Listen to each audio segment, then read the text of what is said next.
মানুষ মাটি দিয়ে তৈরি, মাটিজাত খাবার খেয়ে বাঁচে, মৃত্যুর পরে আবার মাটিতেই মিশে যায়। তার কি অহংকার করা ও রাগ করা সাজে? মানুষের গ্রহণযোগ্যতা কখনো ফেসবুকে লাইকের সংখ্যা দিয়ে যাচাই করা যায় না। মৃত্যুর পর ওনার জানা যায় কজন হাজির হলেন, সেটাও দেখার বিষয়।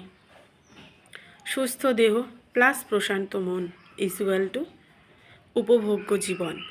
শরীরের সুস্থতার জন্য চাই পরিমিত খাদ্যাভ্যাস, আর মনের প্রশান্তির জন্য চাই রুচিশীল পাঠ্যাভ্যাস।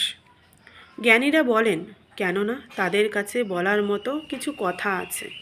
আর মূর্খরা বলেন, কেননা তাদেরও কিছু বলতে ইচ্ছে করে। কাউকে তুচ্ছ তাচ্ছিল্য করার আগে অন্তত তার সমান যোগ্যতা অর্জন করে নিতে হয়। যে কাজের জন্য বিবেক প্রশ্নবিদ্ধ করে, সে কাজ থেকে বিরত থাকাই শ্রেয়। যা কিছু পেয়েছেন তার জন্য শুকরিয়া আদায় করুন, ধৈর্য ধারণ করুন, ভবিষ্যতে আরও ভালো দিন আসবে।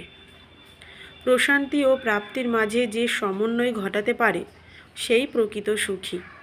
হবে না, পারবো না, আমার কপালে নেই, কথাগুলো প্রায়ই বলে থাকি। কিন্তু মজার ব্যাপার, নিজেকে জিজ্ঞেস করলে যে উত্তর পাওয়া যাবে তা কিন্তু একেবারেই উল্টো। আমি পারবো, আমাকে দিয়েই হবে, এই শক্তি অন্তরে লুকিয়ে থাকে। জীবন যুদ্ধে শক্ত হাতে হাল ধরতে পারাই সবচেয়ে বড় চ্যালেঞ্জ। নেতিবাচক ভাবনার টানো নীতি, বেড়ে যাবে জীবনের গতি। মস্তিষ্ক কখনো অলস সময় কাটাতে পারে না, সর্বক্ষণ কিছু না কিছু চিন্তা করবেই। মজার ব্যাপার হলো, আপনি যখন আগের চিন্তা ডাউনলোড করে ফেলবেন, মস্তিষ্ক কেবলমাত্র তখনই নতুন কিছু ভাববার সুযোগ পায়, নচেত আগের চিন্তাটাই মাথার মধ্যে ঘুরপাক খেতে থাকে। কোনো একটা চিন্তা কাজে পরিণত না করে মাথায় নিয়ে বসে থাকলে নতুন চিন্তা মাথায় আসে না।